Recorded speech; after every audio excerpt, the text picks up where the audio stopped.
Hello and welcome back again to the Selfishly podcast. My name is Seb or Sebastian Corvey.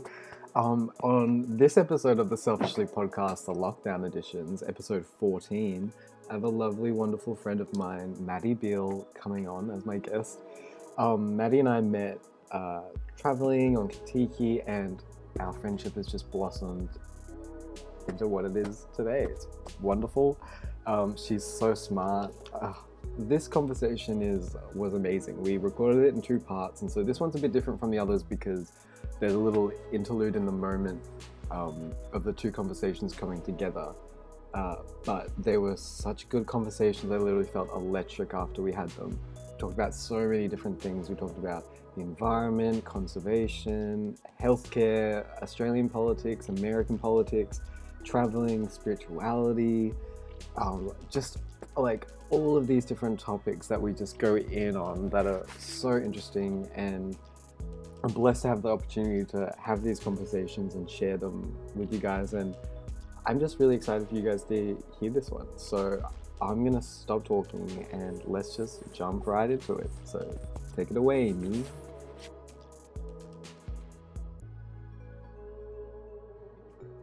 So I'll do one now. But yeah, hello, welcome to the Selfishly podcast. My name is Seb. Today I have my lovely, beautiful guest on, Madi Beal. Hey, Maddie, how are you? I'm doing so good. Every time I get to talk to you, I feel amazing. And we've already been like talking for so long as well. I'm happy that we've had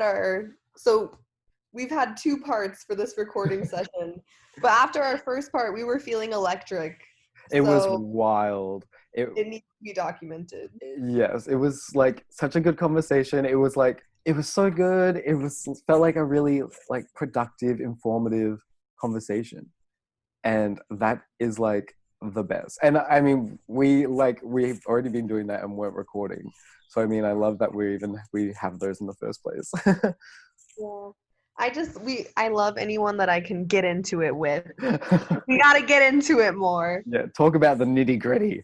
Yeah. Because it's so easy to just have the surface like conversations, but like no, we're gonna talk about the details.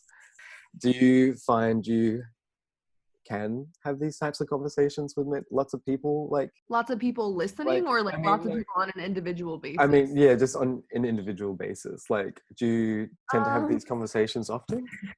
Yes. Yeah. I feel like I'm always looking for the deeper meaning, or I always want to like get into it. I find out what other people's opinions are and just talk about it, because that's just how my brain works. That's just how I operate. And there's a lot of people that I encounter in life that it makes them uncomfortable when I want to talk about the issues, or when I want to say like, this isn't okay, this is not the way it should be. They're like, but it is. This is the way it should be. Yeah. And I don't know. So I always love it when I can find people who actually care and want to get into it. Just like you, we were just talking about this earlier, because I don't know. It's just like, I just like talking about how weird life is, and in whatever form that may take.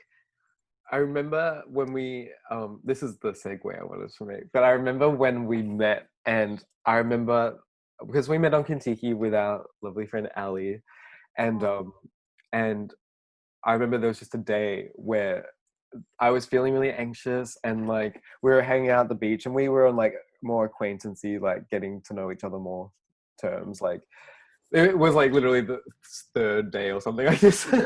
But I remember just feeling like I needed to talk to someone, and then I remember just seeing you. I was like, "Hey, do you want to like come for a walk and we can talk?" And then we just had like this amazing conversation that made me feel like so comfortable, and like it was just, I was just like, oh, we're meant to be friends. It was sort of electric. Thing, you know what I mean? Yeah, Yes, exactly. There was an immediate got like along right away. Yeah. Because we just could talk to each other, and we exactly what we did Yeah. is put past the bullshit, and we like learned who we. I don't know. I felt like I really got to know you in that moment, and we opened up about things that are very personal to us both. And it just takes so much strength and vulnerability to be able to do that with someone. Yeah. And to be able to do it so fast. I don't know. We were on the same vibe. I'm always a little anxious. I always want to talk. Literally. But I just remember how beautiful that day was too. Like, I remember how beautiful the moment was, but just on the beach, such a nice sunny day. The water was perfect. The buildings behind us, you know, just seeing Italy. But it was just, and then I remember us, you know, instantly becoming best friends. It was like, oh, did I just get a new best friend type of moment? And then we like had to go back to the bus, and you piggybacked on my back. There's beautiful photos of this moment. The beach we were on was like this beach club, and so they had like rows and rows of like beach chairs, like the laying down ones, and we would like, I remember having bought like a bucket of Long Island, and they made it so strong. And those Long Islands, baby. Oh, they're the best. Those will get you. We were just like walking and talking and just like feeling good on the beach in Italy. And we were swimming and just like talking to Marcus about. Oh my God, Marco. Was it Marcus? It was Marco, I thought. Am I tripping? I can check. Yes, it's Marco. Yes, oh my gosh. He's Portuguese. He's a very cool man. He was so cool. Very suave. Yes. He was just living his best life, like cruising around, doing tours. And the thing as well that I remember we were both just like so like in awe of when we were talking to him was that he was so passionate about all the history and stuff about it too. Because I remember we were on the tour bus and we were going into, I think it was actually like into Nice? Where? Into Nice? Or maybe it was into Monaco. No, it was Monaco. And he was just like talking about all the history of like the people like traveling there and taking this land, and then the battles and everything. And it wasn't just like he had recited some script thing. He was like passionate, like he loved it. And it was just like that's amazing. When you listen, that's when you actually soak it in. When someone's reading off a script, it's like, okay, when is this person gonna stop speaking so I can put some music on? Yeah, and have a dramatic moment looking out the window with my music. Yeah. But no. He was great. He like, people like that always make me want to become a tour guide, because it's just actually it's almost like the yoga teacher of traveling, I would say. Yeah. You're just there to like, you know, drop some knowledge on people, help them feel good, help them have a good time, learn something. Same shit. That's like so true though. Like, I mean, what else are they like meant to do? I mean, obviously there's people there just for the cash grab, but like the whole like the essence of it is just to show them people around. Yeah, I don't think it's very like, you're not making the big bucks when you're being a tour guide. I think it's more of a lifestyle. Although I suppose it depends where you are. Like, I remember honestly, I want to redact and retract on that one, because there's like tours that go around the world. Like Nat Geo has ones like $100,000. Damn. And you like fly around the world on a private jet, and those tour guides probably make that's I don't know how you get that job. I think there's probably there must be a difference. I wonder like what the qualifications would be, or if it's literally like they're just someone who like has a jet or has a, you know what I mean, like has oh my God, yeah, I didn't even that think would be about so that. interesting to think about, actually. That would be the dream. That's why travel everywhere. This is super off topic, but whatever. All right, that's like what I love about watching Real Housewives is that you see them go on these holidays or go to these things that you would just not think are actual things, but because like people who have money and have time, they can go anywhere, like can do whatever the fuck they want, and like you do you, boo. But it's just interesting to see these wild things, while it's also like then seeing like, because like we were just talking about how the we're just disparities, exactly like we were just talking about a tour guide, and obviously this is like a niche idea, but like a tour guide on like a level of doing what little trips around somewhere might not be sustainable, but then you do have this complete opposite end where someone could do one trip and then be set for like the luxury travel industry, there is definitely big bucks in that. I've not really gotten to see that side. One day that's something to aspire to, but I think there's beauty in both. I think you should be able to get down and dirty and, go somewhere and have it be an authentic experience. And it's not authentic to be flying on a private jet. Like, not authentic to be staying in 5-star resorts, completely away from like villages. I don't know. I think there's more value to actually seeing a culture from an honest perspective. And I don't know. But would I be down to stay at a 5-star resort? Yeah. Well, do I want to go to Hawaii and like 4-wheel drive on those things? Yes, maybe. But at the same, no, I do get what you mean. Like, especially like, I mean, there is a difference to going to somewhere and like soaking up the culture, and as opposed to going to a place and sticking to like the tourist section, you know what I mean? Like, which I think is sadly what a lot of people, at least from the United States, do. And that's why I'm super grateful for all the study abroad programs that I got to go on when I was getting my undergraduate degrees, just because those types of experiences where you're with the locals and you're living like they do, like those are just the best, those have been some of my most like life-changing moments, and it's just very touching.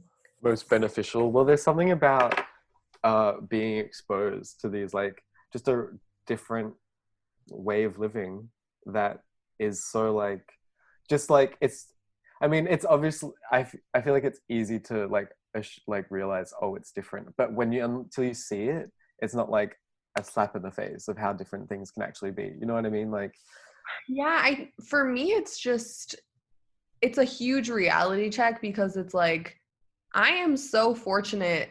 I am so lucky.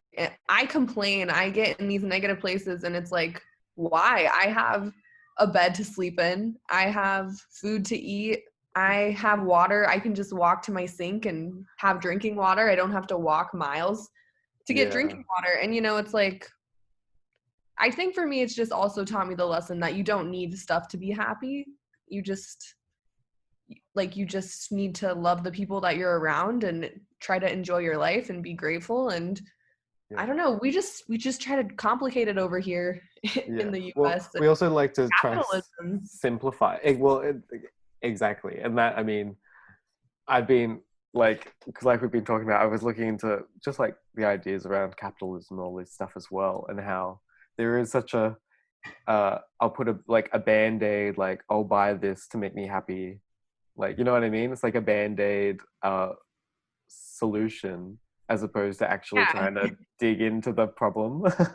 And then you like eventually shove it in a closet somewhere, whatever you bought, and then you like throw it away years later, and you're like, why did I even have this? Yes, and that's funny because like I'm like so aware of it, but at the same time I have such a compulsive like online shopping problem. Like I like fully recognize that I need to deal with it. True, actually, I just thought back when we went shopping. I actually just went plant shopping today. Me and Mauricio, my roommate, we spent like not a lot, but we kind of dropped a lot on some plants. And I have to say, it was worth it. We're bringing life into the house. It's I guess we could have gone foraging. We could have gone foraging in the desert for some plants. Whatever. Get some cacti. Just put. But I wanted to say, like, how I mentioned we had met on Kentucky, and you've mentioned how you've done a bit of travel, but so has it always been something you've always done? Because I remember talking to Ali, and she was like, she had only done little, like, small trips, but the Kentucky was like her first big one overseas.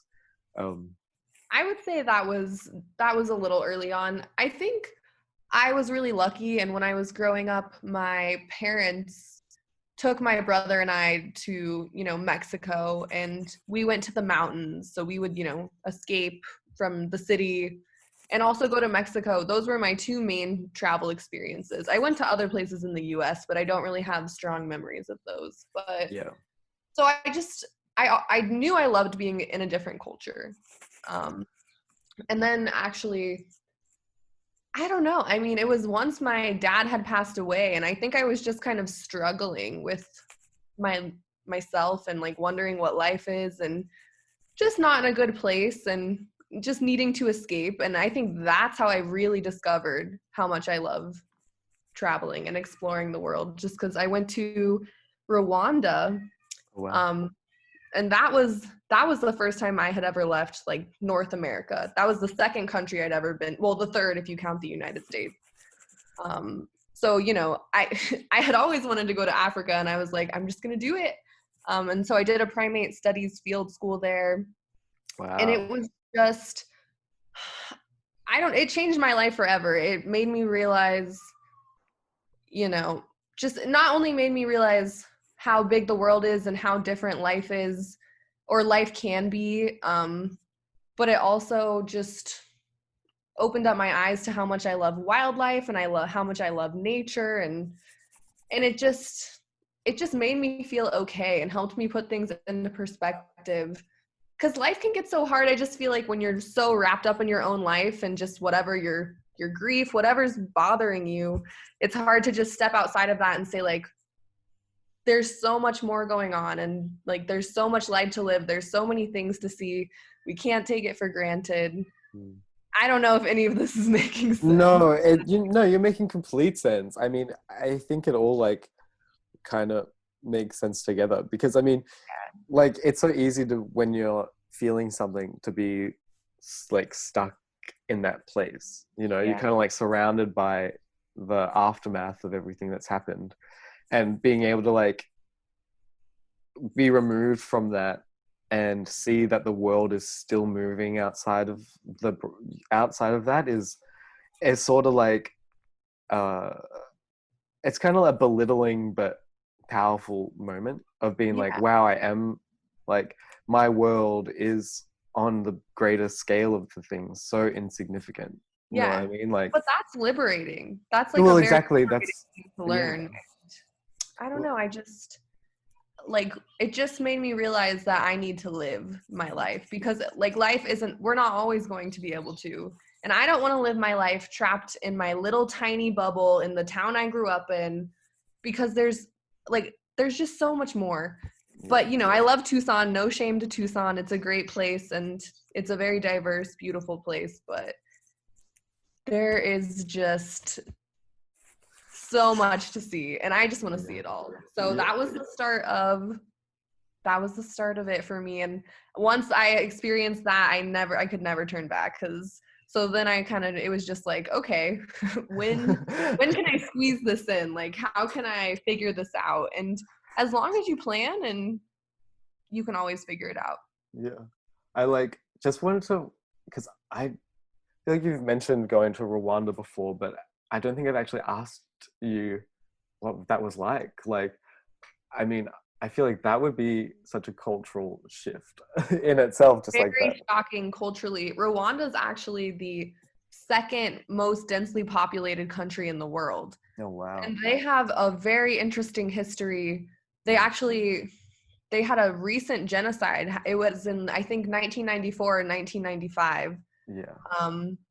And it was just such a horrible, atrocious event. And so I got to go to the Genocide Museum and learn about that history. And I got to really learn about some serious wildlife and conservation issues, because they have it's such fertile land, and they have a bunch of different ecosystems in one very small country, because Rwanda Wow. is super small, but they have like these beautiful mountainous jungles where there's like gorillas, and they have African savannas, and they have other forests with chimps, and just like all of the national parks are just, it's like an island surrounded by just people everywhere, and there's so much human wildlife conflict happening.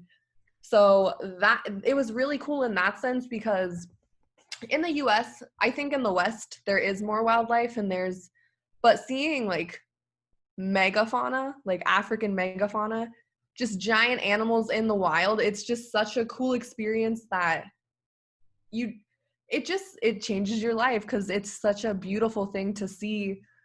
And we just have destroyed so much of it. It's sad, and it makes me upset and angry that we have just gotten rid of so much beauty and diversity in life, and just to clear the way for humans everywhere. Yeah. So little side tangent, but no, it's so disturbing to actually learn about the destruction that has gone on.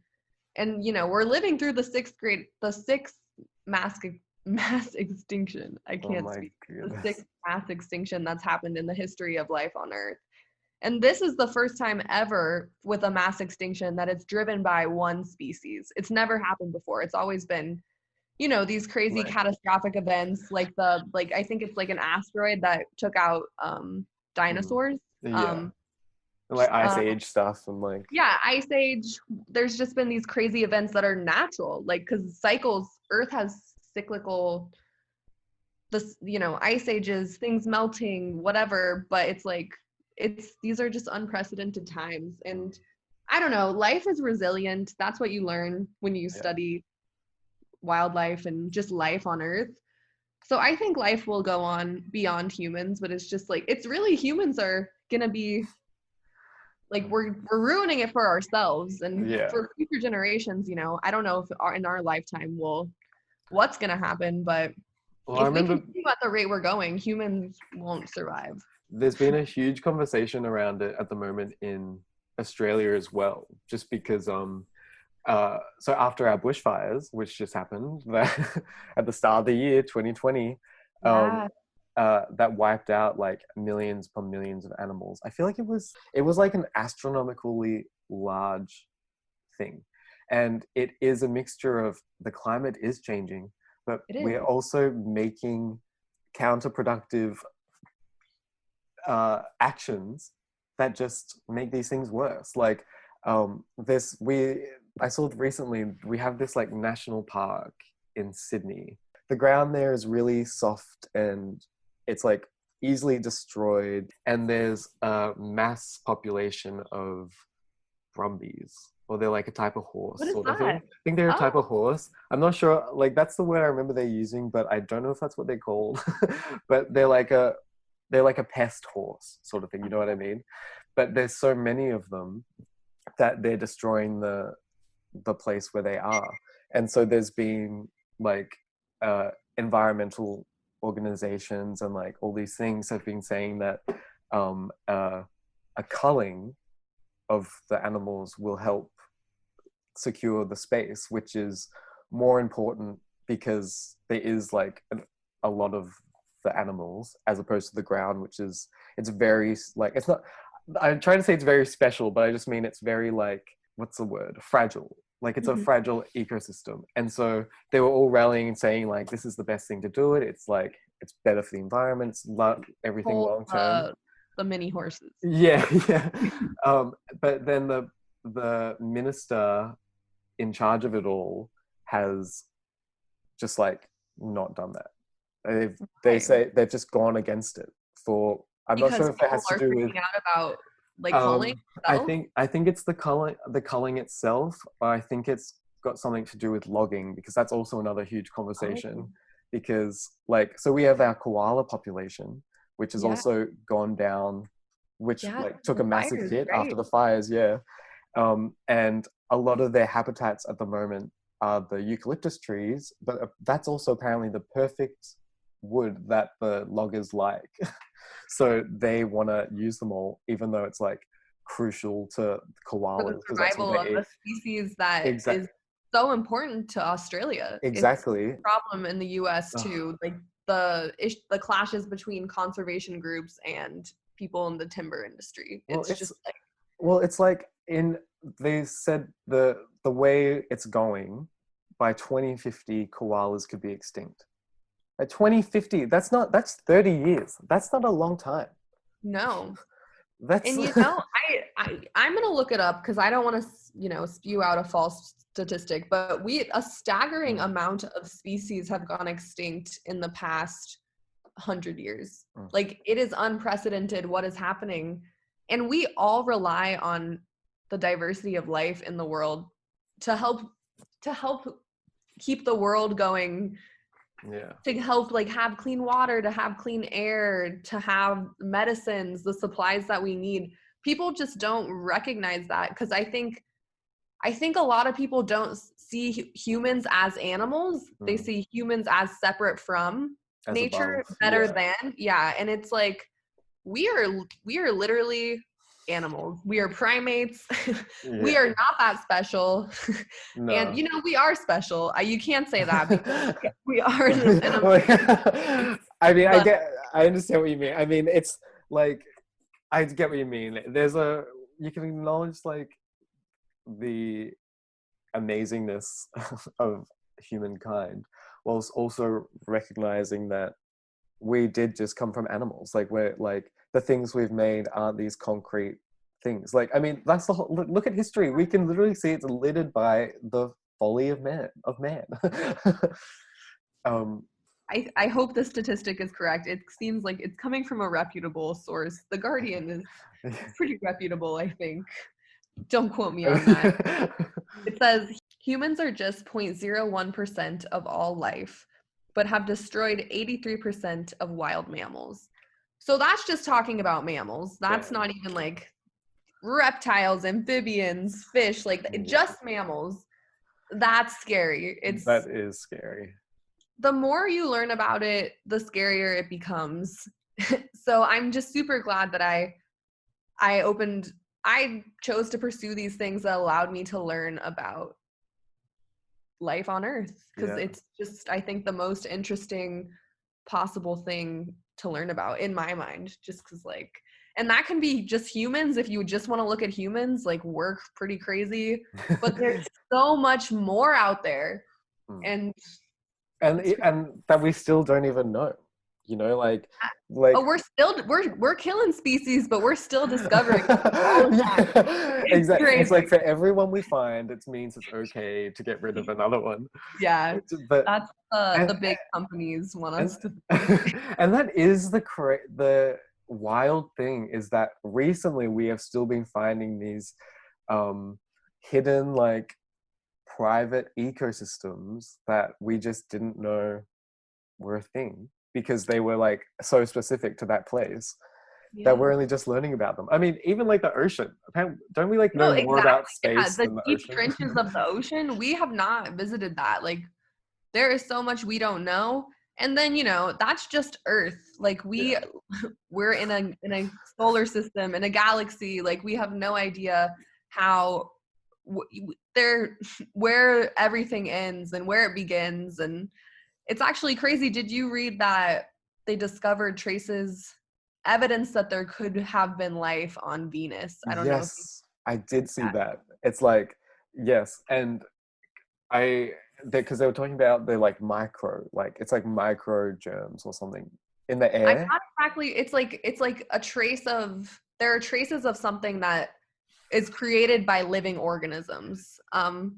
That's about as well as I could phrase it right now. I would have to do some more research, but it's just like, it's just Wow. going back. Like, how can we be so selfish when there is so much more going on? And so Yeah. I don't know. Yeah. No.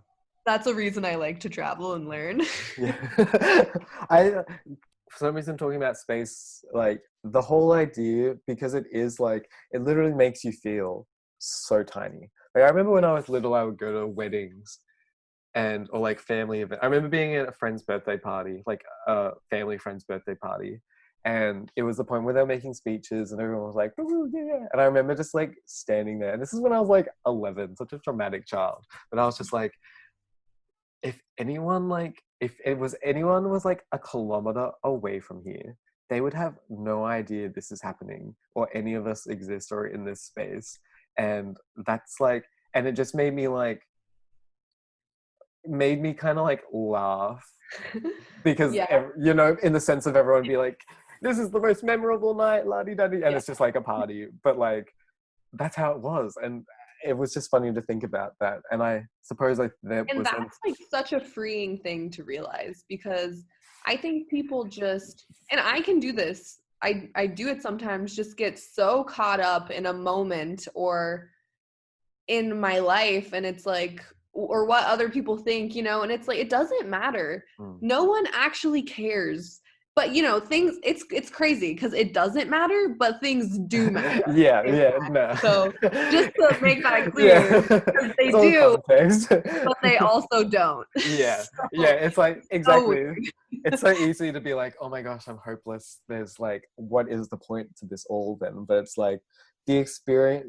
I think the point of having that experience is enough of a point in itself. You know what I mean? Yeah.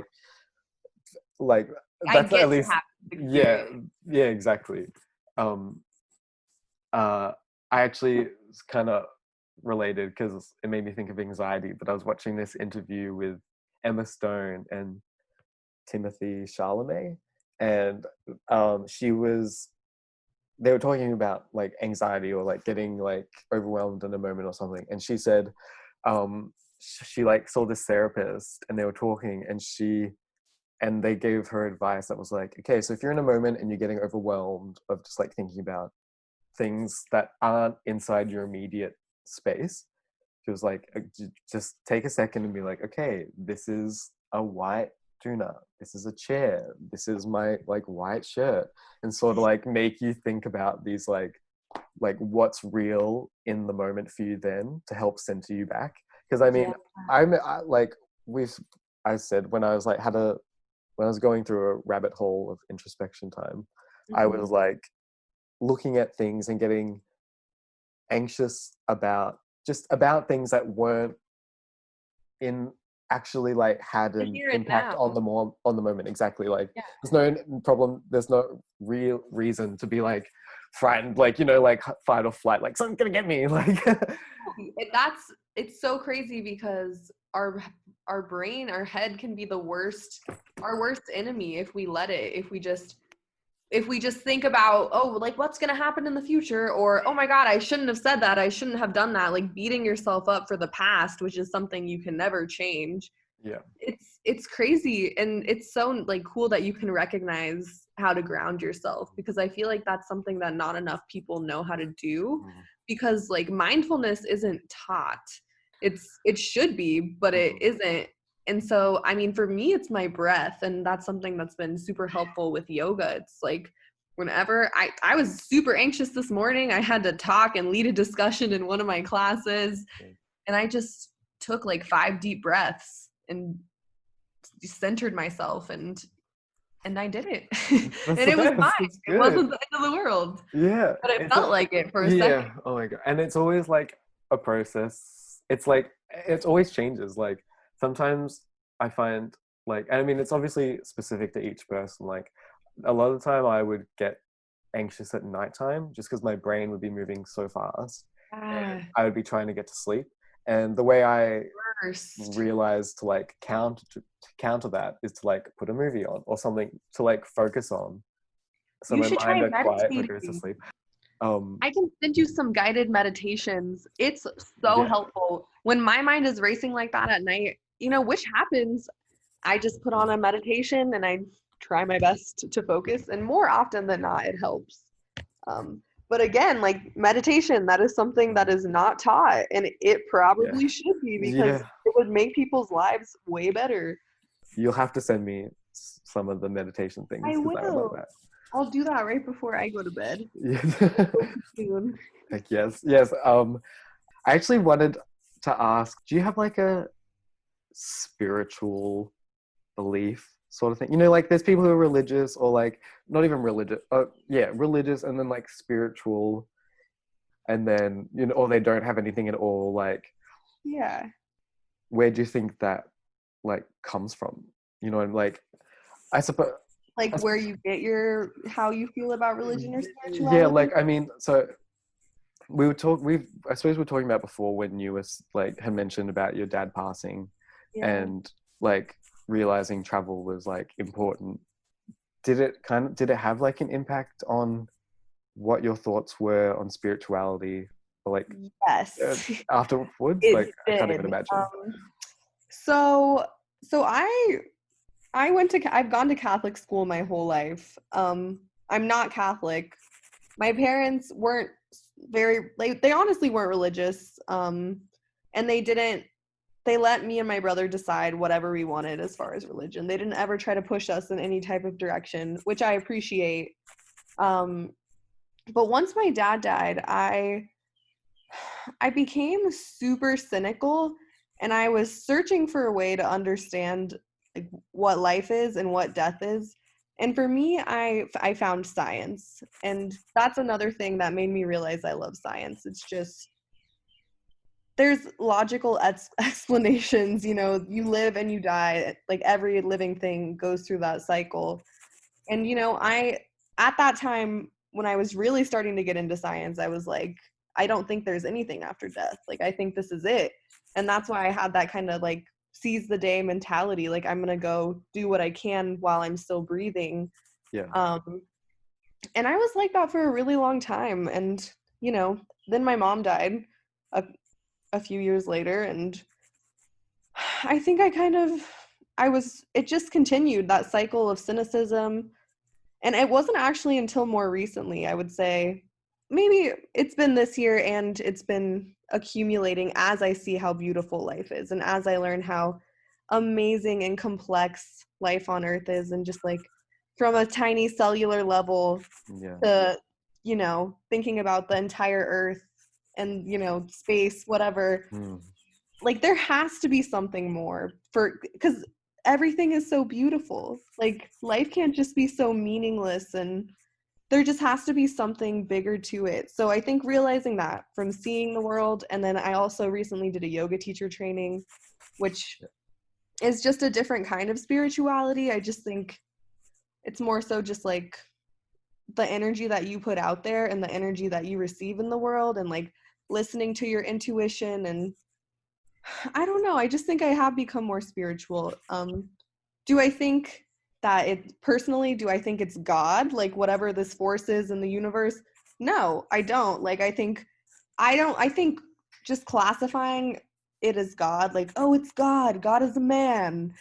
God is this all powerful being. Like, I don't think that if that is what gives you comfort, fine. But I definitely am not religious. And I definitely don't believe in God per se. I believe that there's something more to this life, and I believe in like treating people the right way, and listening to your gut, and I don't know. And that's the best way I can explain it. No, I would say I'm agnostic more because I just don't know. yeah. But I like to think that there's something more. Is that heaven and hell? No, I don't think so, but I won't find out until I die. So whatever. Yeah.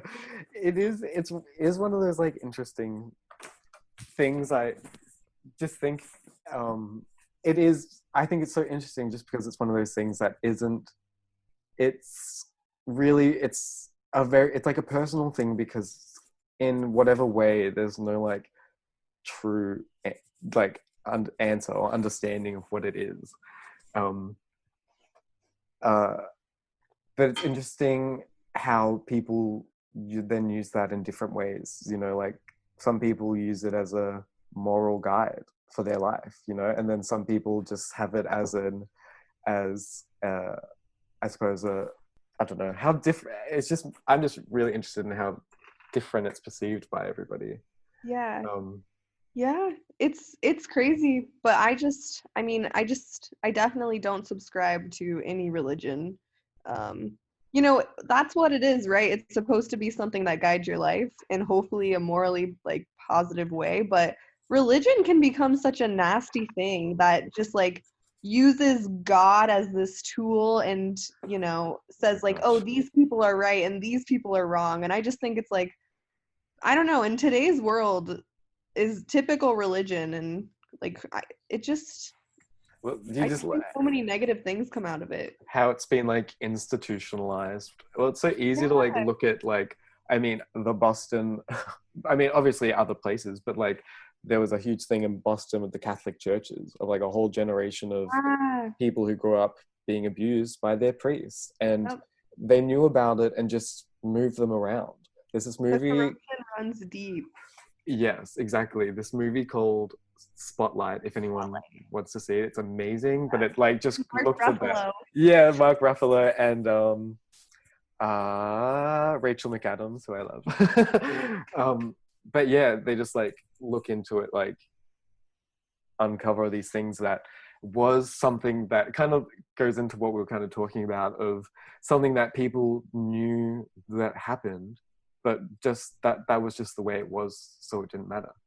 I wouldn't Yeah. speak for anyone in like specific terms, but even in Australia, there were Catholic boarding school things where it was a normal conversation around like the cafeteria, that, and this is like talking about like 50 plus, probably, you know what I mean, like the older generation, but for them it was, this is just a thing that happened, so like what, let it, that's, it's just what happens, and it's like that's Wrong. and people still have that answer now, and it's like, but we've seen it that it doesn't, that's not right, like No, it's completely wrong. And it's um just, and circling back to just like religion, yeah, so it's so wild that there are people out there in this world who say my beliefs are right and yours are wrong, and I know they're right because I just know. And it's like, you don't know shit. You cannot tell someone else that their beliefs are wrong. And same with me, like I shouldn't really be saying anything because it's just like none of us know, because we're all living and all of this stuff is like hypothetical, and it's just like, I think it's one thing, you like this, you're allowed to like criticize these things without like, fully like diminishing or whatever, because like there are definitely like, because I went to a Christian school, and one of my best friends, Kristen, who I love with all my heart, she was brought up in like a very religious family, like very traditional Christian way, and she now is still a Christian, but she like hasn't got a problem with uh same-sex marriage or like gay people and all these things, like it's sort of just like everyone has different interpretations of these of yeah. this, and I don't know where my rant was going, sorry. Well, no, I love where your brain is going, and it's like people who use the religion to validate their hatred and their bigotry, like that's not okay. Yeah. And if there is a God, I definitely know that God would not be down with that. Like, it's like, what is God all about? Love. God is about love and acceptance. And it's like, to say like, oh, it's going against God, same-sex marriage is wrong. It's like, that's bullshit. I'm sorry. That's literal bullshit. And you like just hating other people is wrong. And that's not living up to like what God would want. I Exactly. don't know. There's like this justification of, I'm allowed to act hatefully because I'm trying to save you, and that means like there's actually really interesting. There's this, the Westboro Baptist Church. Yeah. Yeah, there was The one crazies. one of the daughters. She was the eldest of like, she's like the main spokeslady, and her dad is like the cult leader. Say what it is. But anyways, the eldest daughter, I can't remember her name, but she ended up like on Twitter, and she was talking to people and just like arguing with people about her points, but then she started having conversations with people, and over time ended up leaving the church and her family because she realized what was happening. Like they were all she was just like essentially brainwashed into thinking what they are, just because that's what their family was. Hatred is taught. And the funny thing, not the funny thing, but the interesting thing was, she was saying like their justification was of like the way they were, like when they would picket the soldier funerals, or like gay, they weren't, not same-sex weddings at the time because it wasn't legal, but just like pride and all those things. The reason because they were doing it to save you and make you better, whatever, the lengths they went to didn't matter, because in the end it was their idea of what God wanted. Right. And it's just like, that is just their interpretation and justification of And these that's things, wrong. which is I'm wrong. sorry. Like, Exactly. it's not okay on any level. And you can say like, oh, but my God told me it's okay. Like, it's not. So goodbye. If you believe like everyone's God's creature, then, or God's making, then how has he God is then like love. how does it make sense that he's then purposely made someone to live this way, to damn them forever? You know what I mean? It Like, makes what? zero sense. That's just humans. Yeah. That has nothing to do with God at that point. Like, that's Yeah. just humans passing down hatred and like just getting validation by just teaching people and having everyone be like, oh, this is what's right. I don't know. It's just like these sick cycles in history just need to stop. That we find just keep repeating themselves. Yeah. They It's just keep 2020. repeating Like, themselves. can we just not? There should be enough evidence in the past to look at things that are clearly wrong and don't lead to good. Yeah. We should be able to recognize that and actively Yeah. work against that. But For so many reasons that I wish we could get into all of. Yeah. I have like 10 minutes and then I have Yeah, to no, go. that's okay.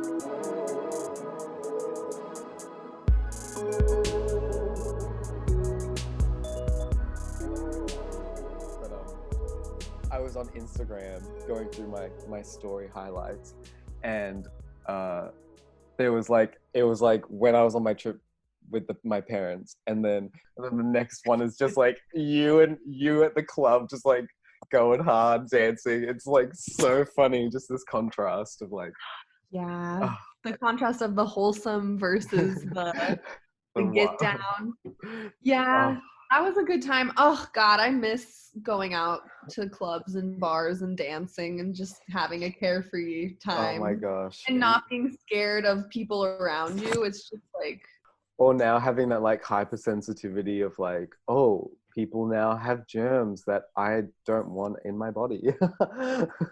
And just being like, before it's like, it obviously didn't even pass my mind, but now it's like I'm aware of like, wow, there's a lot of people there now. You know, like was he sweating in a room of dancing in a room of sweaty people, like just rubbing up against each other. I think about, oh, it's so weird. It is weird, and it like But I do miss it it. really sucks because I just think we're being conditioned to be afraid of other people and you know their germs, whatever, and I just don't think that that's necessarily a healthy way to live life. No. So I just don't agree, but it's like almost unconscious to a point where I just recognize myself like just being like grossed out or you know scared, and even though I don't want to be like that, because I personally I think like being afraid of germs is such a waste of time because there's billions of germs all around us at all times. So it also is like it's also like contextual. It seems to be my favorite word at the moment. Just like a healthy balance of like, okay, like, well, before it's like I knew people and talked to friends, and like even on my last podcast I had a friend and she was saying how she would be sick and would be invited to go out, but because she was afraid of missing out, she would then just like force herself to go and then have a bad time anyway, and she, even though she's sick.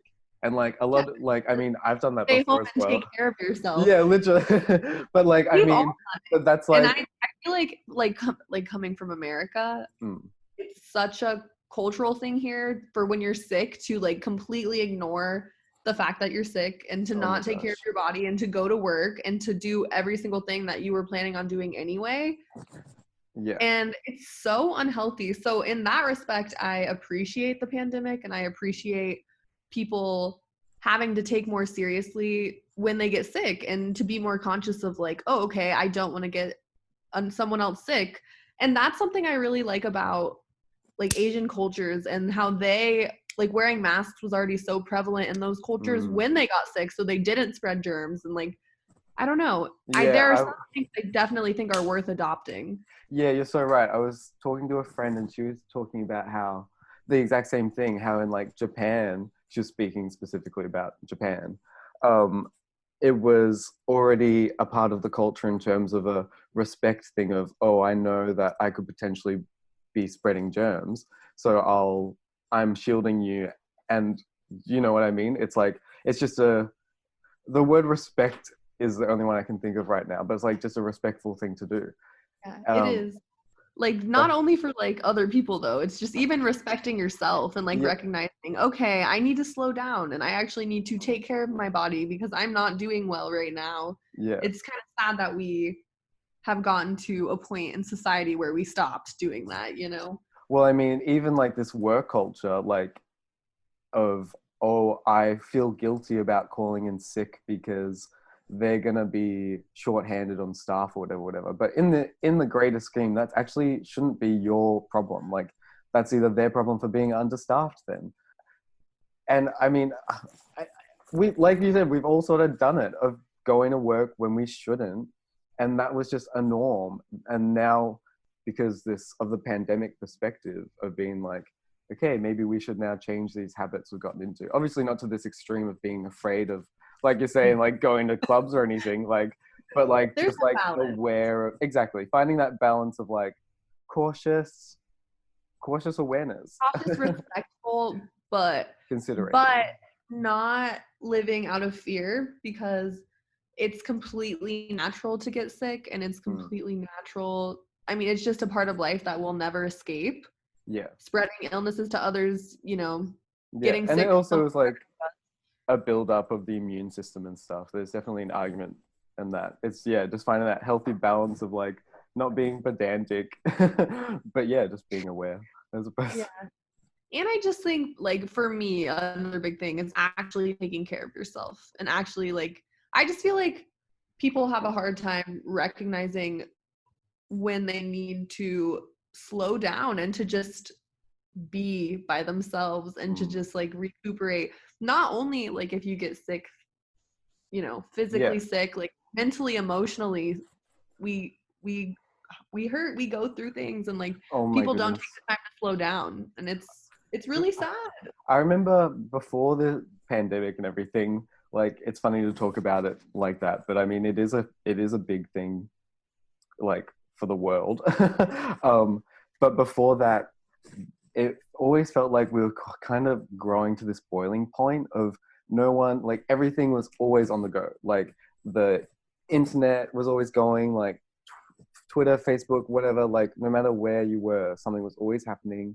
You were, people always working, like, and not having time, like you said, to actually take a step back and consider. And one of like the blessings of this pandemic is that it's actually allowed society as a whole to kind of slow down. It's allowed people to work from home. People have started gardening, baking, you know, doing all these things they didn't have time before. And it's like seeing the potential of how like things can change for the positive.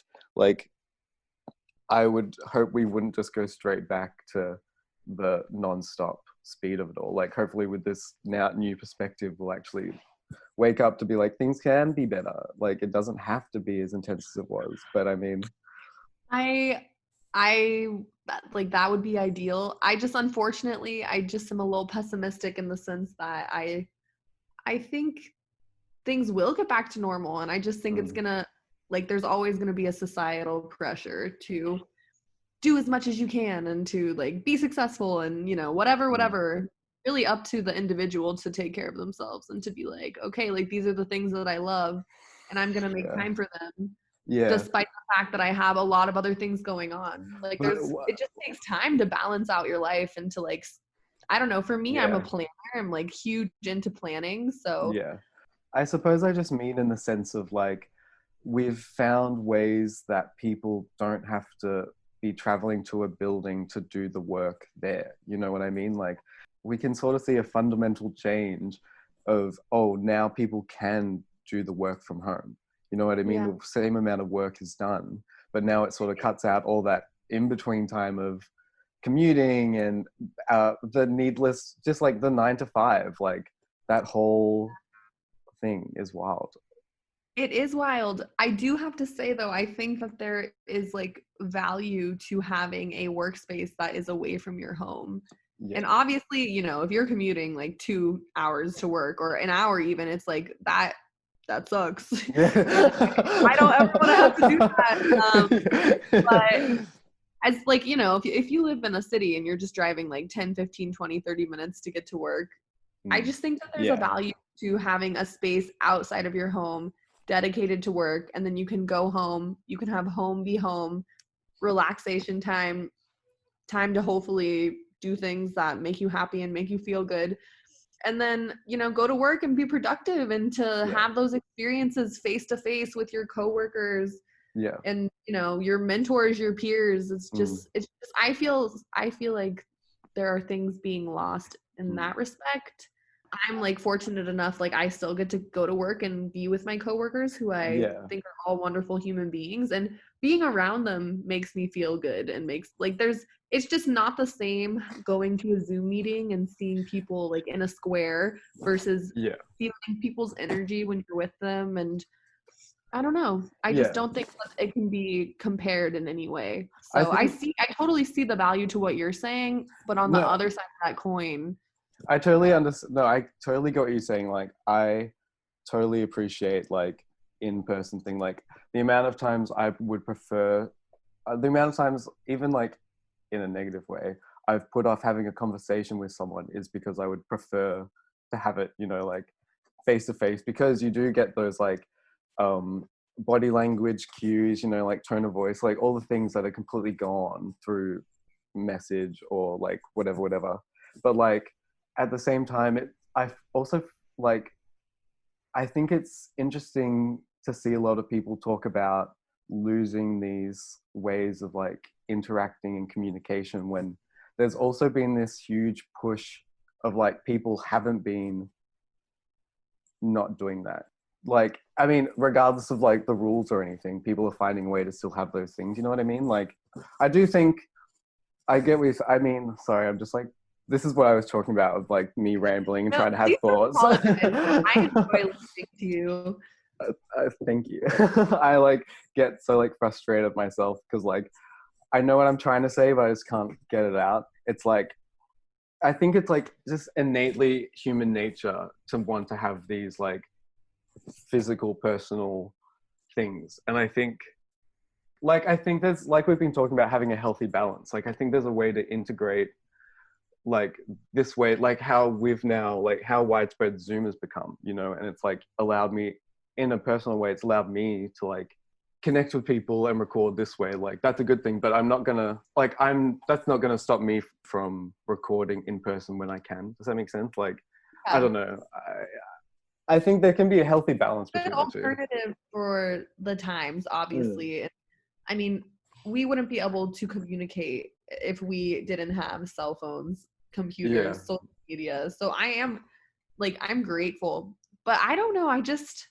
I'm a little old grandma over here, and I like, while I can totally acknowledge and recognize the importance and the benefits of technological advancement, I just think our reliance on media and technology is a little alarming. And is it actually making us happier, or is it pulling us out of our real lives and the current moment and taking away from our experience of being a human? That's my serious question. Yeah, that's like, and that in of itself is like an entirely huge conversation, because it isn't like contextual to just the pandemic. Like, even across like the last decade, we've seen such a huge cultural shift in the way information spreads and how that can be misused, and how everyone just now, every single person has the opportunity to share their opinion, whether it's like whatever, you know what I mean? Like, And that also is then a different conversation to, like you're saying, the mental health impacts of always feeling like you have to be showing something, or that whole pressure is also a completely different new thing too. And we as a society have not got any handle on that. Like it's like, no, it's out of control. It's funny that we transitioned to this topic because, you know, I just started my master's in journalism, and it's been a week and a couple days that I've been in the program, and it's like so disconcerting to learn about the media from an academic standpoint and to learn about how information is spread in the 21st century, because people can just live in realities, their own version of reality that isn't based in reality. I mean, I just like coming from America and just being able to like speak on the political climate in my country and how Donald Trump has risen to power by harnessing the power of social media and using it to disseminate completely false information to people who like absorb it as fact. It's just I don't know, it's just scary, and it's awful. It's terrifying. It's like the system also allows it to happen. I recently have been going on like a binge of watching like AOC, Alexandria. I can't remember how to say her last name. She's like this congresswoman. I love her, but there was this segment where she was just like in Congress talking about how the system in which political parties can run and get funded by these corporations can easily and legally occur to get these people in high positions, that they then sway the landscape to appease these people, whether it be for whatever reason, money, blackmail, corporate elite. Yes, like this is a thing. It's not a conspiracy.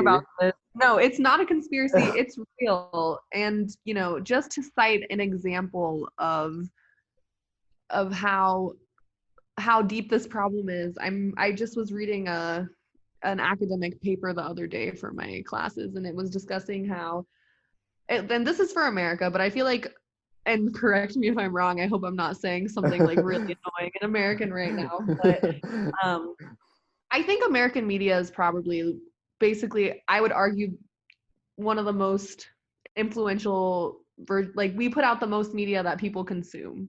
Like we've always been kind of the hub of like movies, TV, and obviously there's more. There's like there's media from all cultures, but I just think it's Hollywood very saturated. Like I did a podcast with my mom, and she was saying all the media was American, you know, like she was getting like MASH and like Brady Bunch, like all these American things, just because it was available and popularized at the time. And so, and for whatever reason, I mean, I just think there have been amazing innovations that have occurred in this country technologically. I don't know, that's a whole nother conversation. But regardless, you know, American media is pretty much known around the world. Yeah, it's everywhere. And especially when America is always, this isn't to sound bad or anything, but whether this has changed in recent times of like America seeming as this like superpower sort of thing, you know, like they're like the first world. I think we used to be. I think so too, but now it's sort of just become fractured. So I read that 90% of like the media produced in America, that's like TV, movies, news, you know, written articles, like all of it is from 4 companies. Wow. Total. 4 mega corporations produce 90% of American media content. And that's like their like newspapers, TV, like across the scope, music sort of stuff. I believe so. Like it's like I would have to look up. I can pull up the article if we want to. I mean, we can fact check. I feel like it's a good thing to just be aware of. I don't want to. I'm a journalist. I gotta be factual. Yeah, that's something I've also realized I need to be more on top of, like speaking about subjects that the factual details are important as opposed No, to it just kind of matters. references. So I Because think we should people do this right absorb now. the things that other people say and they don't look into whether it's true or not. They just believe it, and then it changes how they act, how they behave, what they, and it's very serious. And There's that's why. been but this is like synchronicity that we're actually talking and that you've like just started your journalism and everything. Because I was actually looking into an ex-prime minister of ours called Kevin Rudd. He was saying that the Australian government is making an inquiry to obtain like algorithm insights from Facebook and Google and all this stuff. Oh God. And he was talking about how the Liberal government is just like hand in hand with the Murdoch media. And then it talks about how journalism and this trivialization of like a headline and making a conversation people just have loosely without further insight into, as opposed to something people look into. And it was just a really interesting thing to consider and talk about, because I mean, you think of how what politics is for some people is like purely based on the character of the person, not actually what they're going to do or what their beliefs are, la-di-da-di-da, you know what I mean? It's like, are they a good person? Especially here in Australia, like the news is all aimed at, it's just about face. And it takes away from the actual gravity of it all. But anyway, that's another. Have you found the article? Sorry, I'm like, That's it's fine. like really long. It's not an article, it's like a fucking 30-page That's fine. then. And I I'm just like, did felt I like I read was it in the rambling. beginning? No, I enjoy your rambles. And you're making really good points. It should be unbiased. It should be objective. It should be factual, and it should help people. The goal of journalism is to help people, not to help the government, not to help, the corporations that give money to the government. It's to just help everyday people. And it's so sad because I feel like we have strayed so far away from the core, not all media sources, not all outlets. But it's just, I guess it's easy to just say that it's just completely corrupt, right? Because it's Well, I mean, and you can only speak from an American perspective, of course, but like for anyone listening who would like an Australian perspective, there's a thing with the ABC where it's meant to be a public funded broadcasting service, like the BBC for Australia, and it's government funded. And what has happened is that because they need funding from the government, they do what they need to appease them to get funding still, because otherwise it's cut and they can't do anything, even though that's not what is meant to or allowed to happen. But it's like, oh, if they don't want to, they can defund these programs. Like the government has the power to do that. And so then that brings in another conversation as well of, okay, what's the bias swing here in Australian media? Like that shows that it's prevalent in all, it can be prevalent anywhere. Like we can only talk about where we're from. I mean, we can obviously talk about other places if we're aware, but I'm not aware of those places. I'm like very ignorant to what's going on as far as like the media goes, and like politics goes in other countries. I can just only speak to what I know about my own, and what I do know is, I mean, we're human. We're all susceptible to corruption, and it's so easy to stray down the wrong path. And I just think, especially this day and age with the internet and social media, it's so easy to just subscribe to the people, the channels that tell you exactly what you want to hear, and just like that confirm everything that you believe and all of your biases. It's like, that's what you're going to say, like, oh yeah, this is true. Like, it's like, but is it really? It's like a confirmation bias of like, you have an opinion and then you go out looking for it, but you're more open to just like looking at things that reinforce your idea as opposed to oppose it. And so then you find yourself in these echo chambers and that's where like these communities fester of, you know, like before, if people had an idea that they thought was like inappropriate or was just not even like that, it could be like a kink or something, you know what I mean? Yeah. The internet has now allowed those people to find each other and it can be a good thing, but it also can be a really negative thing Yeah. depending It on can the be context. both. That's the crazy part. I just think, I don't know, I think it's easier to focus on the ways that it's not a good thing because they like seriously threaten Mm. Yeah. real people's lives and like people's well-being. And it's like, I mean, the main example that comes to my mind is like Donald Trump and his gang of right-wing It's cold. yeah, I would say it's definitely a cult. He's It's really, brainwashed everyone into the idea of fake news, like to the yes. point where no one else believes anything unless it comes from him. Like, what is that other than brainwashing? And it's funny because I actually just wrote a discussion post today. We had to describe, so there's this theory in media, it's called mass society theory, and it basically says that humans are influenced by media, and it changes our behaviors, it changes our actions, it changes how we see the world.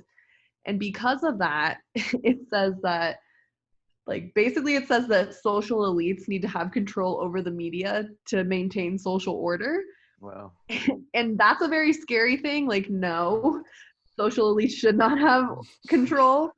But okay, so like in this theory, it says that like the average everyday people basically aren't able to make sound decisions. So that's why you should give it to the social elites. But blah, blah, blah. We're talking about mass theory, whatever. Yeah. So we had to discuss mass society theory, and we had to describe how it's playing out in modern society. And mass society theorists, one of their major fears is that totalitarian governments are going to rise up because they're going to use the media to manipulate the people for their own benefit. This happened.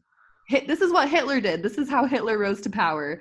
He used radio, he used television, he put out propaganda, he spread his lies, and he undermined the authority of all media outlets who went against him.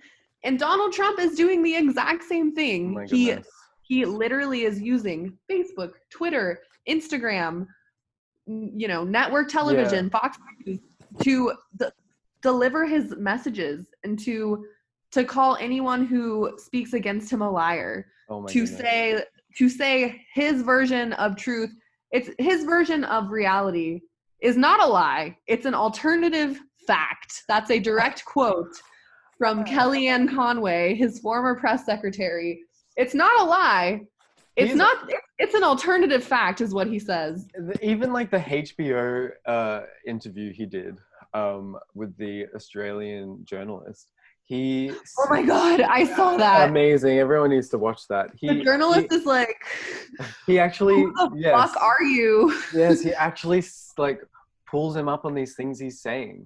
Pulls out, literal data, shows him the data, and the president is still, the president of the United States is lying about the data.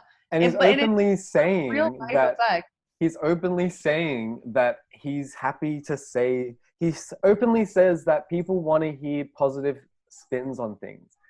That's not his job to positively spin things during a pandemic or whatever. It's to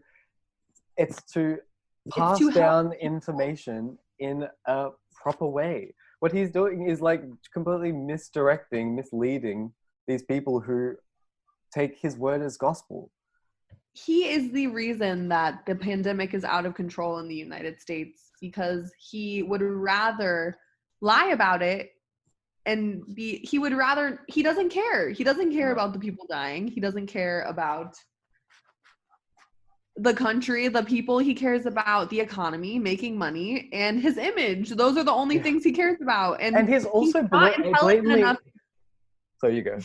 No, you go. I was just gonna say, he's blatantly open about all of this. He says all of these things. Like, I actually watched one of his when he did a rally.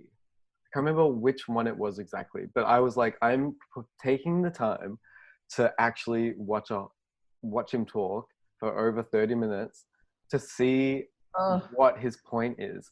And all it was is drivel of words that flow into another, and like words he knows are like hot things to say.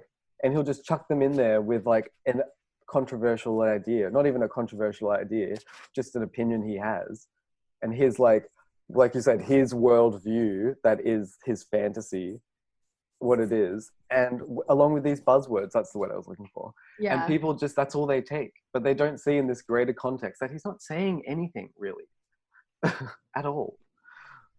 It's really sad. It baffles me how he has supporters, but I'll circle back to what I was saying about, Hitler. Yeah, yes. It's a very light discussion. Just casual But conversation. Hitler used the media to disseminate propaganda, to influence people's behaviors. He did so, he targeted groups of people who felt disenfranchised and who were struggling economically. And he discredited all of those outlets, people who opposed him. And this is how propaganda spreads, and this is how propaganda works. And people, it's the scary thing is people have no idea that they are falling prey to propaganda. They think that like these are their choices, these are their decisions, like these are, but it's like, no, this doesn't even benefit you. Like this benefits the ultra rich. This benefits it doesn't help everyday people to support Donald Trump's agenda. It doesn't. They just it does need the to opposite. think it benefits them. It's like, Yeah. I mean, even I think about America and healthcare all the time, to be honest. Ugh. And I like the idea that Bernie was classed as this radical socialist who wanted to who essentially being framed as like this communist because he wanted like healthcare for people. Seeing people in Australia like echo those sentiments of like negative intentions was so bizarre because we have Medicare for all. We have healthcare systems. It works and our society is fine. If we're sick, we can just go to my sister was pregnant and I went to like 2 or 3 of her ultrasounds and we just like walked in, sat down, went and got the ultrasound, walked out. That was it. We didn't get these like huge bills or anything. No, because it's included within the system. And it's like, don't you just want that for other people? Like, No, you hear about these stories. But the thing is, people get brainwashed into believing the lies that like, oh, if we have free healthcare for all, you're going to have to pay so many taxes. Like it's going to cost you so much. It's going to be so bad for you. And it's like, no, it's actually going to be bad for the mega corporations that are benefiting from healthcare being an industry rather than a human right. Oh, you don't have to worry about not calling the ambulance because of the fear of getting a $10,000 ambulance bill. Like, I mean, obviously that's different. I'm not sure on the specifics of that, but that's just an example. Basically, yeah. No, I went to the doctor. Let me just tell you this. I went to the doctor. I had a fever and I felt like shit. And I went to the hospital because my fever hadn't gone away for days. And, I went there because I just felt like I had no other choice. Like I felt unwell. And so I'm going to go take care of my health. I'm not a medical professional. And it was actually New Year's Day. So there were no like urgent cares open. Like the only thing open was the hospital. Show up at the hospital. They misdiagnosed me. They did not correctly figure out what was wrong with me. They gave me fluids. They gave me Tylenol. I do not exaggerate here. Fluids and Tylenol. Guess how much my hospital bill was. Is Tylenol like a pain relief sort of thing? It's like I think, what do you call it? Like paracetamol like a Panadol. Panadol, that's what it is. Yeah. Okay. It's like a painkiller. Yeah. Oh my goodness. But guess how much my hospital bill was? I honestly don't even want to guess. How much was it? And they didn't figure out what was wrong with me. I just want to reiterate. And wait, how long did this take? How long was this? How long was I there? Yeah. Oh, I was in and out. I would say I was there for a total of an hour. And In you, and out, Tylenol, fluids, $2,000. damn. Lo and behold, my fever persisted. I got worse. And I went to my like university's campus health facility. I literally had a UTI. Oh my A gosh. UTI. All I would have to do was take antibiotics, and I It got took you. charged $2,000. I'm that's that's so fucked. I mean, I I was can. pissed. There was a time. So like, I've had. This might be TMI. I don't care. It's all whatever. Similar to like you. So I had a SGI, and I went to 4 different clinics to figure out what it was, but they all had different ideas. Like thought it might be a hemorrhoid, thought it might have these like testicular, all this sort of things, and I was like freaking the fuck out. And but in saying this, we like go and a checkup might be $70, but you get like a $40 rebate back, so it's like $35 in total. And even that, like having to do that, like okay, they didn't get it right the first time, but it wasn't like I wasn't given a $2,000 bill like that. $2,000, and they did not help me. I wouldn't And have I gone to still any have to doctor pay them. if that was the case. You know what I mean? Like No, what? no, Why and would that's I? the thing. People don't, and people die every single day in this country because they are scared, because they don't have the money to. They can't afford medical care, because in the United States, good medical care is for the rich. It's not for the poor. It's not for the average person. It's for the people who can afford it, and it's really sad. And And I feel like people, if they took the time to actually look at it up and aside from like the politics of it all, which is so bizarre, and just looking at it as like in the so long run, you're also like technically kind of saving yourself money, because like how often do you have to go to the doctors in the first place? Do you want to like risk having to go one time and it costing $2,000+ for an hour, or being able to go just when you're sick and not have to be worried about, oh, this could throw my life completely out of whack? mhm. That's wild. And especially It's like we were talking about before, in a culture where it's normal for people to take that risk for themselves and for everyone else of continuing to work because they have to. Full circle moment, but like that's so fucked. it's super fucked, and it's in my mind it's a no-brainer. Like, we need Yeah. free healthcare, we need free quality education, Mm. we need people from all different backgrounds to have equal access to opportunities. But these are things in America that are considered things that we can debate about. It's like not like, oh, this is right, this is wrong. It's like, this is a far left issue, or this is like a Very far left opinion. radical. And it's like, why are we arguing about this? Like, why are we not just like taking care of each other?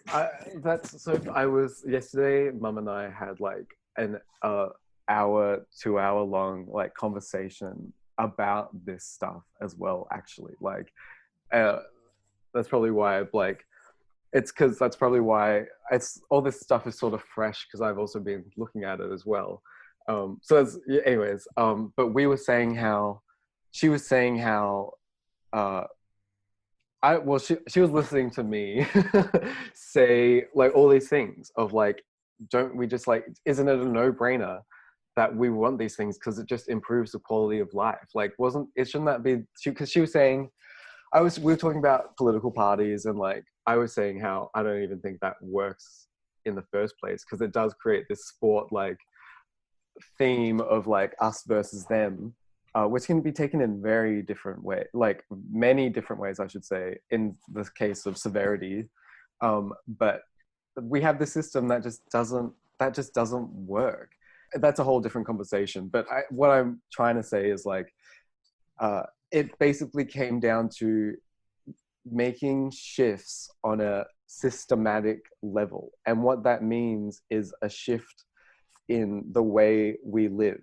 And people are already afraid to make changes on a personal scale, as like moving somewhere, change a job, like break up with someone. to think that now that safety net of life and society as we have it is like crumbling and it's gonna change is frightening. Like we watch movies like The Hunger Games, or whatever, like obviously completely different, but in the sense of not changing. really. I just But mean like, yeah, like from the standpoint of like things can get really bad and we can have absolutely no control, no power. Life can be so bad, so good if you're rich and you have access to resources, or it can be literally horrible and every single day can be a fight for your life. And you can have those two realities exist in the same place. It's like, it's just not right. We are all human. We all deserve equal access to basic necessities of life. Yes, and that exactly is what the baseline should be. And I, sorry to go back to it, but I don't think I just like justified what I was trying to say. Oh, no, I mean, sorry. like, oh no, it's don't feel sorry. Like I go on rants all the time, so I'm always like prefer when people cut me off. But I just felt like meant like people are already afraid of change on a personal scale. The idea of change on a life scale is so frightening to people that they don't even want to think that. They don't even want to make the effort to think. That's what I just mean that's why a radical change in the system is scary for people, because they don't fully understand what that means. You know what I mean? I don't. No, I do know what you mean.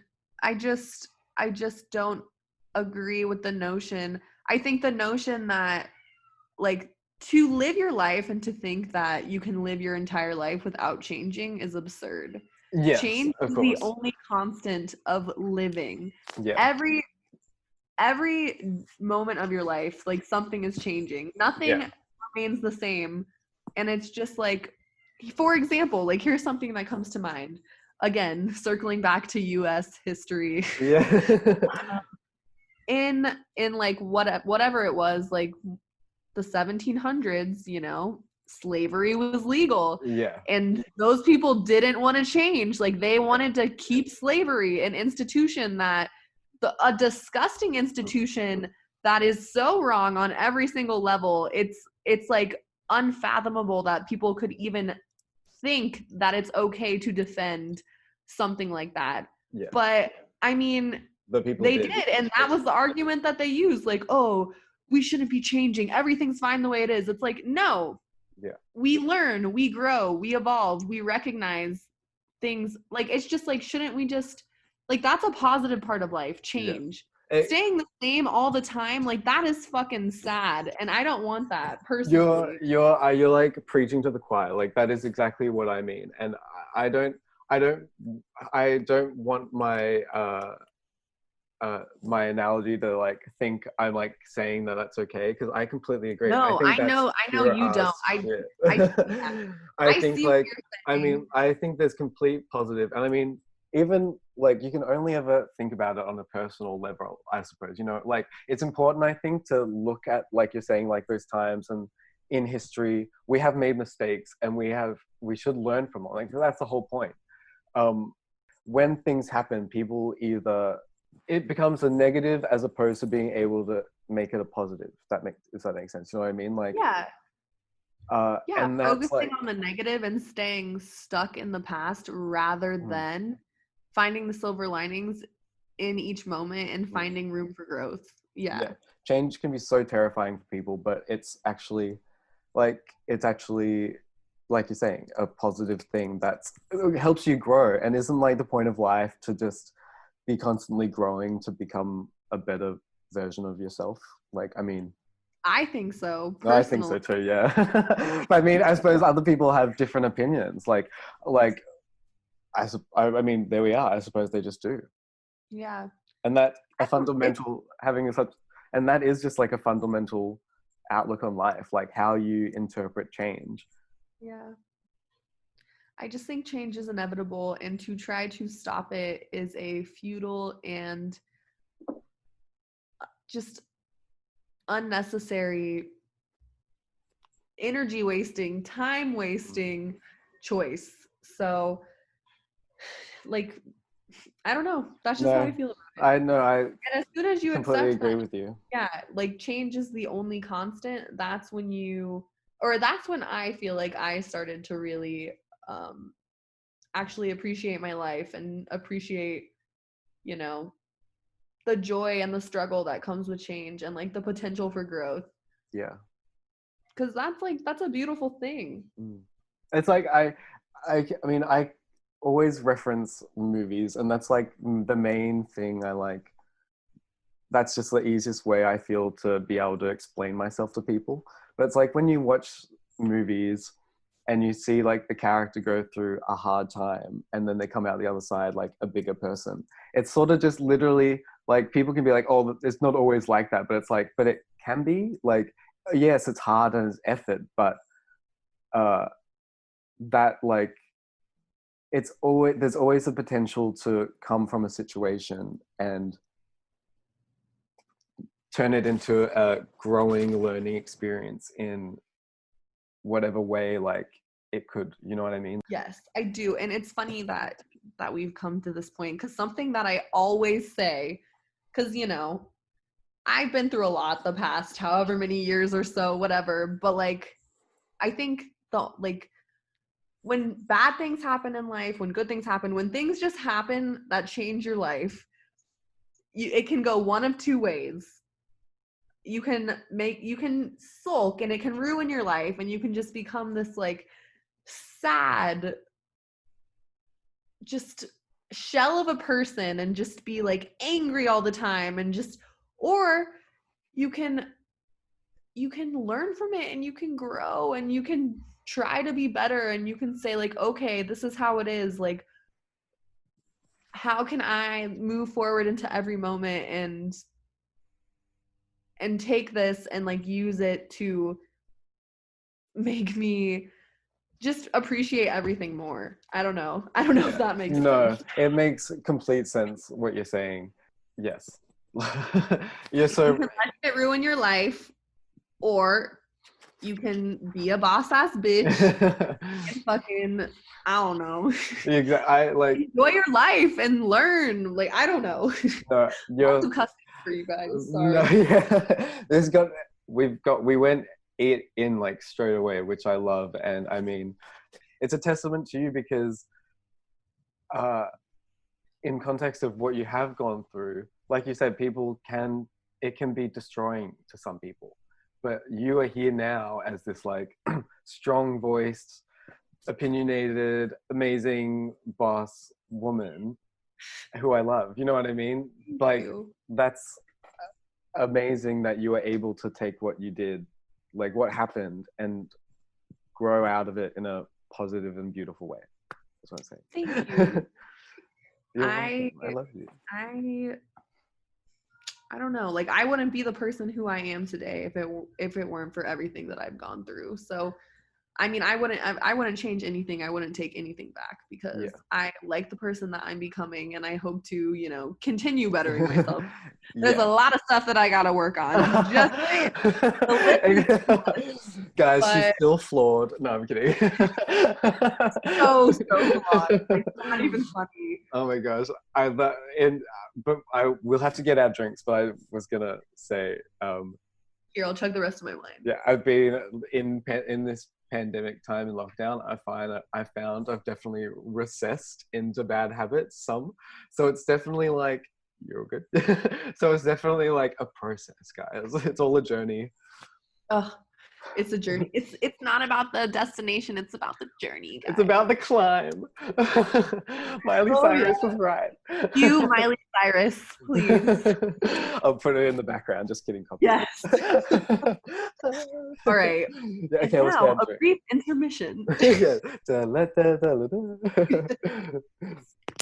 But I do really want to talk about the protest stuff because I've never been to I was going to go to the protest, the Black Lives Matter one we had in Melbourne, but I ended up just being too anxious about Corona. And because I'm still with my family and everything, I was just like, No, for sure. and so, um, but so I'm excited to Valid. hear about what it But was can like. I just say, like, it's despite the fear, like, I think it's super worth it. And I think there like are measures you can take. I mean, I don't know about like in Australia, but the protest I went to, like everyone was wearing a mask. Yeah, It was like, well, I saw that, and actually, like, there wasn't a big spike. Like, everyone's always like, "Oh, the protest is what spiked it," but 2 weeks later, we don't see an actual spike from it. So it's yeah, like the relation, it's not correlated. So, no. so I get that. But just because, I mean, we'll talk about it, but it's Yeah, like actually going out into the world and supporting something that is like so meaningful and worthwhile, the feeling, there's nothing like it. I was like, I literally have just had like chills all over my body the whole time because it's like absurd that it's 2020 and we're still advocating for equality for all humans. It's absurd, it's infuriating, and it's like the only way we're gonna change things is if when we mobilize. So, and it's shocking because it's literally there for everyone to see clearly. This imbalance of power and use and abuse of power of police. Like, I literally shared some video the other day, and it was of just like a black man who had been pulled over. He had his hands above his head, and the cop like fly kicked him in the back, like literally jumped in the air and kicked him and shouted knees. And oh my then God, it turned out the guy wasn't even the right person who was meant to be arrested. I So saw they that. arrested him on resisting arrest charges. What does that I'm even pretty sure mean? they broke his arm too, and it was like he sued them. That's This so happened in the fucked U.S., up. right? Yeah, it's so Okay, yeah. fucked. Yeah, this is Of course. sorry, I'm talking about America. This is like a lot of the Black Lives Matter here. Like a lot of it is inspired by what's happening in America, but the context of it is different because it's just different. You know, we didn't have. I mean, we did have slaves. We had a cult. We had the Aboriginals. That's what I mean. That, and there's this thing called the stolen generation. The stolen generation is when it was a program where the government would go into Aboriginal houses and take the children and put them with white families in an effort, like a conscious effort to wipe out the bloodlines. Like my niece, Sophie, and Gracie, the ginger, had like both of you've seen pictures of them on Facebook, on Instagram. They're Aboriginal. Their dad is Aboriginal. His grandma was a part of that generation thing. And it's like, it's just mind-boggling fucked that this conversation is not, I mean, it's important that it's happening. It's just like, fuck that we're at this, like, it's fucked that it's happened in the first place. Yeah, no, exactly. It's like, it's something that I like literally, it makes me so upset, and I am just like appalled at how people can defend like their racist viewpoints, and like I agree. It's just wrong. There's like no other way to slice it. It's wrong, and it's disgusting, and it's like makes me ashamed to be American. Yeah. Because obviously it's like very deeply ingrained in American culture. I mean, racism. I even looked into how Disneyland is changing the Splash Mountain ride. It's like a ride at Disneyland. The Zippity Doodah. The Princess and the Frog. Yeah, which is so much.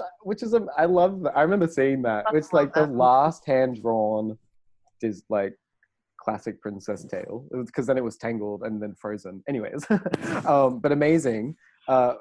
And the New Orleans styles, anyways, the jazz, whatever. It was Zippity Doodah was the song for it, which is from a Disney Stories of the South, and they're changing it now. Yeah, like I remember seeing that when I went to Disneyland in like 2001, and was like, oh, so wholesome, obviously, and obviously didn't understand the proper context, but they're changing it, and people were being like, oh, this is over sensitivity going too far, la-di-da. And it's like, well, if you look back, like the NAACP was protesting it in the first place, like when they first put it in, because the whole film was sort of creating this idealistic idea of this lovely plantation life for Black people, which wasn't the case. And that in itself is a problem, because Huge slavery problem. isn't this beautiful thing. It's literally a No, human it's atrocity. a horrific abuse of power, and Yeah. it's like And just people completely wrong. but people are so quick to jump to these like it's over sensitivity when it's like, no, this has been a problem for a But while. You just didn't know that's about it. modern day racism at work. Yeah, It's yeah. not Oh as my goodness. racism is much more insidious, at least I think, in the 21st century, because it hides under So these subtle. false pretenses and these like people who are racist now claim to be something that they act like they're not racist, and they hide against like what you just said, like, oh, people are too sensitive. It's like, no. But it's that brings to mind like so we have in the United States, like all over the country, there are statues dedicated to Confederate soldiers, even the Confederate flag. The Confederacy was when, I don't just brief, like, Yeah, no, I get it. brief overview, like when there was a civil war in the United States between the North and the South. The North was advocating to free slaves. The South wanted to keep slaves. Slave culture was like basically the only reason the South was successful. They like the white people used black people to make money. It just so fucked, like just completely fucked, not chill. But there was a civil war, and after the Civil War, so the Confederacy is the South, the Union is the North. There's like statues all over the country dedicated to honoring Confederate soldiers. And there's been a huge push to take them down, because what do those symbolize? Like why are we honoring these horrible people who thought it was okay to own other human beings? We shouldn't do that. So, people want to take them down because it's traumatizing. Yeah. It's traumatizing to see these things for like people in the Black community. And no, the same thing. Like these white people are saying, oh, you're being too sensitive. Like that's part of our culture. Like it's not about racism. And it's like, no, it is about racism.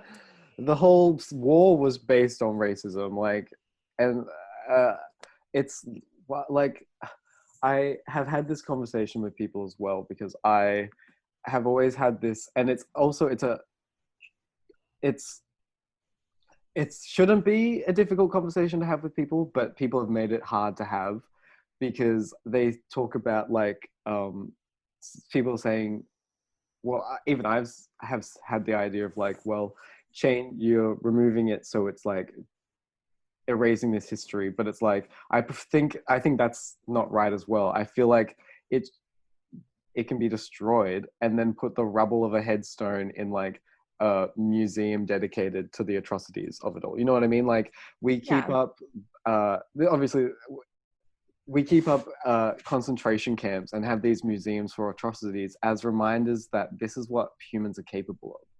Like even on a not as intense level, like Warner Brothers,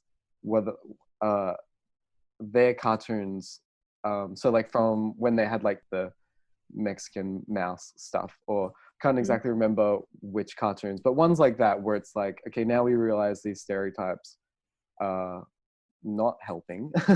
But they have a disclaimer in front of them being like, these were made in a time where the views and social norms were different, and now we understand that they're wrong, but we don't want to diminish that and pretend like we weren't a part of that when we were. Like that's important, I think. But there needs to be a conversation of like, well, these statues should be dismantled in a way that they're glorified. Like they should not be glorified. These are awful human beings who should be seen in that light, like.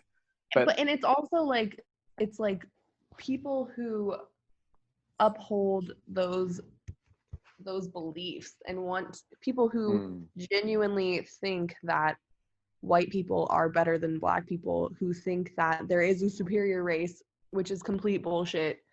Those people, like those, it's like powerful, like it gives them power, it empowers them, and it's a reminder to all people of color, like, hey, like this is how it is, stay in line. And that's what the police force That's what American police is too. It's like, it gives them I don't know. permission for Does this. that make sense? No, Is it it does. I know. I also just want to like sort of disclaimer. I'm sort of playing devil's advocate in some way because I think I think it's just important to try discuss the different angles. You know what I mean? Like, for of sure? try understand what these like how these people sounds, but you know, like how people get to the point they do.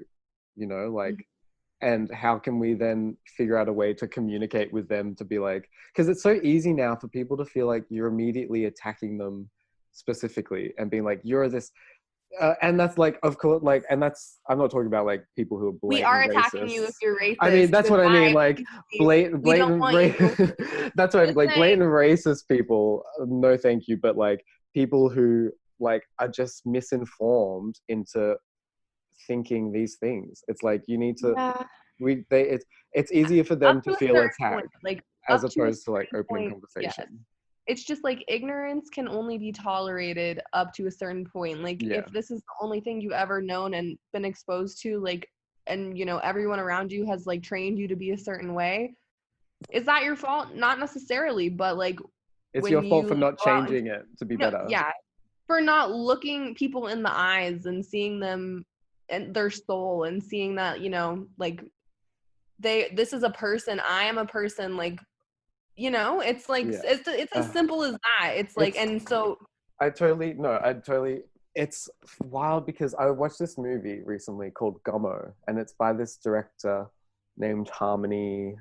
Oh, I can't remember his last name, but he's the guy who did Spring Breakers, the movie with like Selena Gomez and that. It's obviously like a dramatized, but he's like his aim was to he like grew up in this really poor American town where it was like purely white, and he was inspired to make a movie just like showing what that life is like.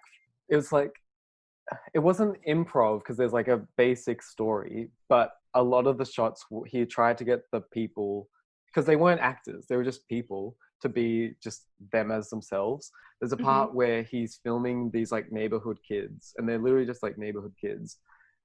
It's like a girl sitting on the back steps of her house and like three of the kids, and they're just talking, and they're talking about black people and saying the N word so casually and saying how like, oh yeah, they're stupid. And then the girl says, oh, well, I've met like two N word boys and they were really sweet. Um, and it was just like this weird, blatant, casual, careless racism that these children were like showing. And it made me think of like my nieces and how my niece lately, she's like talking about how much she wants to grow up and be a grown up and do all these things because Oh, she's constantly around adults who are doing all these things, you know, so she mimics our behavior. mhm. Whereas like, so it's like these kids are obviously mimicking this behavior from somewhere. And that's Yeah. like as easy, as gross as it sounds, it's as easy as that, of like, it's just something they've been around for No, ages that it is as it easy as is. that. It's so fucked. Yeah. And but that's a And problem. that's a huge problem. And but it goes both ways. That's like it is our responsibility to Say that's a problem. educate and raise, you know, our children or just influence the people that we can to just care about other people and to do the right thing. It's When like it matters what we do and what we say. It matters what we post on social media, even though it doesn't. yeah, yeah, no, I get what you mean. It I was matters. talking to my sisters about something, politics or American politics or something like that. You know what I mean? Just ranting, and they said like, well, like I get what you're saying. Why are you like ranting at me for? And it's like because I hope that me telling you these things will make you be like, oh yes, that's like I'm frustrated, and I want you to be frustrated for these things. And I hope that you get frustrated to the point where you want to then be knowledgeable and share it to people you know. And then that's the thing, like that's the cycle. I had an argument slash debate slash conversation with my sister's husband Oh gosh. about American politics, which was like, and he even said like, why? That's when he said like, why do you care so much?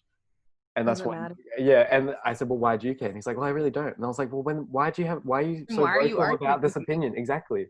And it's like, the problem is then that you go out and share this perspective that is misguided, and say it in a confident way that people listen to you and say, oh, that's right, and share that same thing and just continue to spread the problem. Like, that is the problem at its core, Yes. like on a basic fundamental level. Because it's like, I Yes. always like to think, what are you getting out of it? What's the end game? And for me, it is sharing it and trying to make people aware. And so people should consider, what is their end game with saying and sharing these things that are counterproductive to the progression of culture and life. You know what I mean? Yes, I do. Sorry to sound, I'm sorry. Well said. No, Mum's been very saying well I said. get on, like, Mum's been saying lately I've been sounding like I'm on top of a soapbox. But I mean, what else can I do? I'm up on the soapbox all the time. It's nice to meet somebody else. It's literally like I just always end up ranting. Mm. But Yeah. anyway, I genuinely Yeah. I want to get your pictures or opinion on these Yes. photos. But I Yes. also, like, my bedtime is approaching. I suppose, well, I would say thank you for doing this with me. Yeah, This will thank be you for having me. just literally thank you for doing it. I'm more than happy to talk with you all the time. So it's literally my pleasure that you agreed to record with me. So thank you. Yeah, I don't think I stressed enough how much I love our friendship and how we got where we are, and just that it felt so great. And I love it. I love you. I am so grateful to know you. I thank the universe every day for Kentucky, for bringing us together. Literally though. Because it's rare. It's rare when you can find someone who you can just talk about anything with. Anything, with no judgment, all love, just open ears. So thank you for just being such a wonderful human being and making it easy. Well, I usually ask people, is there something you want to plug?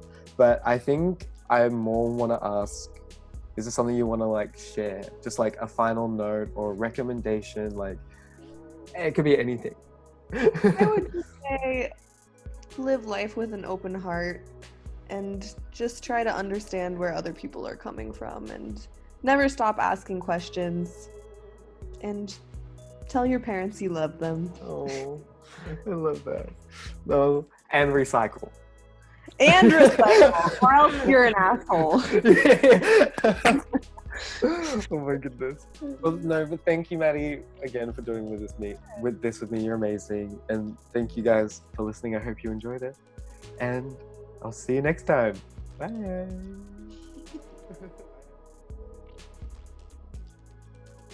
That was amazing. I hope you guys enjoyed that one so much. It was so fun to do and just chat about everything, go deep in.